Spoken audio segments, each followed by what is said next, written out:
Rocha, soy parte del equipo de CSH Consultores y te doy la cordial bienvenida a este espacio de crecimiento profesional. Tengo el gusto de presentarte a Ani Chacón. Mucho gusto, buenas tardes a todos, gracias por estar con nosotros. Ani es nuestra especialista en reclutamiento y atracción de personal y hoy quiere compartirnos un tema muy interesante y que va a ser de mucho aporte para tu vida profesional. No es ningún secreto que nosotros cuando nos enfrentamos a una entrevista personal, pues tenemos cierto estrés, manejamos incluso angustia, miedos, pero qué mejor que Ani para contarnos sobre el objetivo de las entrevistas personales. Bueno, pues muchas gracias por la oportunidad. Definitivamente, Marilena, todos nos ponemos muy tensos en el momento de pensar en una entrevista. Para el candidato es realmente estresante, pero no desestimemos que para el reclutador también lo es, porque sobre sus hombros pesa una responsabilidad muy grande, que es básicamente encontrar a la persona idónea para la plaza que el jefe o el líder del área le está solicitando.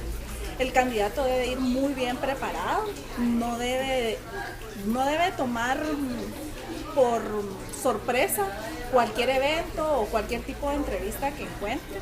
La entrevista es la puerta de entrada a la organización. Recuérdate que al final nos estamos vendiendo, nos estamos dando a conocer y no tenemos otra oportunidad. Entonces, definitivamente es un interesante tema. Gracias, Ani. Ani, si tuviéramos que determinar cuál es el objetivo de una entrevista de preselección, ¿ok? ¿Qué es una entrevista de preselección? La entrevista de preselección es la que posiblemente llamamos entrevista telefónica y realmente cotejamos algunos datos del candidato básicos. Por ejemplo, lo llamamos y corroboramos si es la plaza que anda buscando, porque a veces pues, nos metemos a diferentes concursos. Entonces el reclutador verifica que sean las competencias, verifica su interés, su disponibilidad de horario. Realmente es una entrevista muy corta que se hace a nivel telefónico para que no gaste también el candidato. Recuérdate que estamos en tiempos difíciles, entonces por teléfono creo que es una excelente opción. Muy bien, cuando el candidato llega a su entrevista personal, lógicamente dentro de esa interacción el reclutador también tiene ciertas cosas o temas muy específicos que esperar del candidato, pero muchas veces el candidato desconoce ese contexto. ¿Qué es lo que realmente espera el reclutador del candidato? Okay. Primero, desea encontrar la pasión por la labor que está aplicando. Cito un ejemplo. Por ejemplo, tú estás aplicando a una plaza de atención al cliente porque te gusta tratar con las personas, porque realmente te sientes cómodo, pero cuando te entrevisto me doy cuenta que también tienes habilidades para formación y capacitación, que es tu expertise. Entonces, en ese momento el candidato es cuando debe venderse, cuando debe decir qué es lo que le apasiona, qué es lo que le gusta. Por eso decía, no hay otro mejor momento para poder realmente explicar qué es lo que te gusta hacer. Si entiendo bien, la entrevista de preselección entonces es vía telefónica. Puede ser personal, porque muchas veces tú llegas a la empresa, tocas la puerta y mire, vengo a dejar mi currículum y puedes hacer una entrevista porque tienes a un asistente psicométrico, a alguien que pasa pruebas o a alguien que está empezando en la carrera y que dentro del área de reclutamiento se dedica a recibir la currícula. Claro. Pero también lo puedes hacer por teléfono porque recuérdate que ahora hay muchos medios virtuales. Tenemos muchas plataformas en las cuales recibimos los CV, los clasificamos, entonces para terminar la clasificación la hacemos vía telefónica. En términos generales, un reclutador, ¿qué es lo que más valora de esa interacción con el candidato? La sinceridad. ¿La sinceridad? Sí, en el momento de la entrevista telefónica, la sinceridad. La forma en que tú te des a conocer, en que muestres tus competencias, tus intereses, tus logros y qué es lo que realmente pues estás buscando en un mediano plazo o en un corto plazo. Antes de continuar con la entrevista a Ani Chacón, quiero contarles que estamos conversando sobre los tips y recomendaciones para las personas que están listas para enfrentarse al gran desafío de una entrevista laboral. Quiero aprovechar para agradecer a nuestros anfitriones, que es la chocolatería y cafetería Zurich. Nos están endulzando con unos deliciosos petit fours y trufas. Así que continuemos, Ani, y quisiera preguntarle, Dentro del contexto de la entrevista vía telefónica pasamos a un segundo paso, que es ya la entrevista presencial, persona a persona. Correcto. ¿Qué me puede decir de esas entrevistas? Entiendo que hay diferentes tipos de entrevistas. Así es, así es. Tenemos alrededor de 5 tipos de entrevista, que es lo más usual. La telefónica, que es la que ya platicamos. Tenemos la entrevista grupal, tenemos la entrevista individual, la entrevista propiamente de tribunal y la entrevista de detención o invasiva. Vamos a hablar un poquito de la individual, ya que hablamos de la telefónica. La individual es como estamos platicando, tú me cuentas cuáles son tus expectativas, entramos en algunos detalles, por ejemplo, salariales, horario, distancia, ubicación geográfica. Esto es mucho para las empresas financieras que tienen diferentes puntos, o empresas de servicio, hoteles, restaurantes, como este que nos está acogiendo muy bien el día de hoy. Entonces tenemos que ver, porque es parte de la satisfacción laboral. Ani, perdón que te interrumpa. En esta entrevista, ¿puede el candidato hacer preguntas relacionadas con sus condiciones económicas, beneficios? Por supuesto. Creo que para ambas partes es de beneficio, porque obviamente nos ubica mejor. No es que no seamos aptos para esa plaza, sino que lo coloco dentro de la bolsa de empleo que corresponde dentro de mi empresa. Por ejemplo, si quiere un salario más alto porque las competencias así lo marcan, entonces bajo sistemas de evaluación pues se van calificando. Y si no, si su preferencia es tener un salario promedio, pero que le quede cerca de la universidad o cerca de su casa, pues entonces definitivamente claro. Eso se valora. Muy bien. ¿Y qué otro tipo de entrevistas? ¿La invasiva o profunda?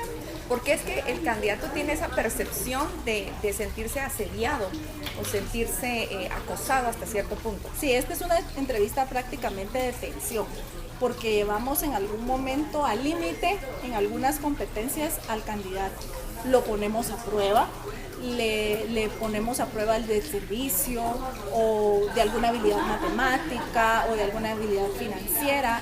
Invadimos un poquito, pero también invadimos su espacio personal, o sea, invadimos la parte privada, que es todo lo que es familia, amigos, sus relaciones.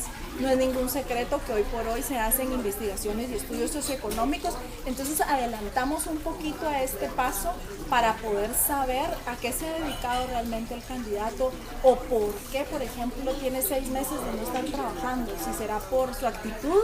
Entonces lo ponemos en esa atención para saber. Claro. Aprovechando el tema de los estudios socioeconómicos, la revisión médica, estos procesos tienen que tener la autorización del candidato. Totalmente. Sí, totalmente. Eso es importante, amigos, que ustedes lo sepan en el momento que se les realice, que ustedes tienen el derecho. Así es, ¿verdad? Yo los invito a los reclutadores, en este caso, a preguntar, ¿estaría usted de acuerdo a pasar un proceso de estudio socioeconómico, estrés de la voz, polígrafo, ya entrando en temas un poquito más álgidos, o incluso una evaluación médica, porque tienes contactos con alimentos como estos tan ricos que estamos degustando y realmente son problemas legales. Tenemos una nueva ley de la parte de seguridad e higiene que debemos cumplir. Claro. Entonces, muy bien. Muchas veces en ese contexto de la entrevista los nervios nos juegan feo. Y solemos utilizar palabras o expresiones que no son propias dentro de una entrevista laboral. Interesante. Cuéntanos un poquito más de eso, Ani. Es usual encontrar gente que esté tan ansiosa que te dice, y voy a cambiar un poquito mi rol en este momento y dejarlo formal. Ana, por favor, mire, de verdad, me urge el trabajo. Y se ponen con su expresión o te lloran o te dicen, mire, mis hijos. Es cierto, todos tenemos que cubrir ciertas necesidades básicas, ¿verdad? Todos lo conocemos desde los procesos administrativos, que eso te lleva a la autorrealización. Pero no debo decir frases como me urge, insistir en ese quiero el trabajo, lo que sea. Hago lo que sea. Hago lo que sea, eso es típico, ¿verdad? Yo lavo, plancho, hago lo que sea. No, dependiendo te tienes que ubicar porque tú tienes un valor, eso es bien importante. Y no aplicar a una plaza si realmente no te atrae. A mí no me vayas a poner, por ejemplo, a atender el 100% del día al público. Porque puede ser, a pesar de que me encanta trabajar con personas, pero estar frente a un escritorio, frente a las personas y estar todo el día resolviendo los mismos problemas, a mí me Se cuesta. requiere pasión, ¿cierto? A mí me cansa. Pero hay otras personas que lo disfrutan y lo notas cuando tú llegas a un lugar. Claro. Ani, para ir aterrizando y puntualizando, ¿qué consejos les darías tú a nuestros amigos que nos están viendo? Situaciones puntuales que no deben faltar en el momento de la entrevista, la puntualidad, por ejemplo. Totalmente de acuerdo. El tema de la puntualidad es importante y se califica, pero por favor, amigos, no lleguen una hora antes. ¿Por qué digo esto? Porque eso no es ser puntual. O sea, es estar demasiado anticipado a los hechos. A veces tenemos espacios muy pequeños en las empresas o en las áreas de reclutamiento externo y entonces ya no tenemos dónde acomodar, nos cuesta un poquito el poder manejar a muchas personas, están 10 esperando, entonces se siente mucho más larga la espera. 10 minutos, súper aconsejable, aunque llegues cerca, una hora antes, te vayas a tomar un café, leer la prensa y entras, por favor no entrar agitado, ¿verdad? Porque eso da la sensación de que voy a última hora. Importantísimo llevar tu CV impreso con tu foto. No me lleves un folder de este tamaño. No hay necesidad que me lleves un folder. Puede ser engrapado, hojas limpias. Eso es suficiente. ¿Qué deben de tener? Los datos básicos. Pues próximamente podríamos hablar de eso. Y una fotocopia del DPI. Eso es súper importante. Y ante todo, como dijimos hace un rato, la pasión, la actitud, cómo te vas a vender en esa entrevista. Claro. Pero se me ocurre algo en este momento, la parte de imagen profesional. Eso es algo que muchas veces dice uno, no, si solo mira, una entrevista, solo es un ratito, o ay, qué calor si voy con traje. Dependiendo al lugar que llegues, así te debes. Sí, así te debes preparar. Presentar. Pero correcto. creo que tú manejas mejor que yo ese tema, entonces se me ocurre que en la siguiente entrevista podamos manejar algo así. Claro que sí, claro que sí. Muy bien, amigos, muchísimas gracias por el espacio y el tiempo que nos has permitido compartir contigo. Gracias, Ani, y nos vemos en una próxima oportunidad. Gracias a Pastelería y Chocolatería Zurich. Nos siguen endulzando este momento. Así que nos quedamos aquí degustando de unas deliciosas trufas y los esperamos pronto. Y no dejes de compartir este video. Gracias.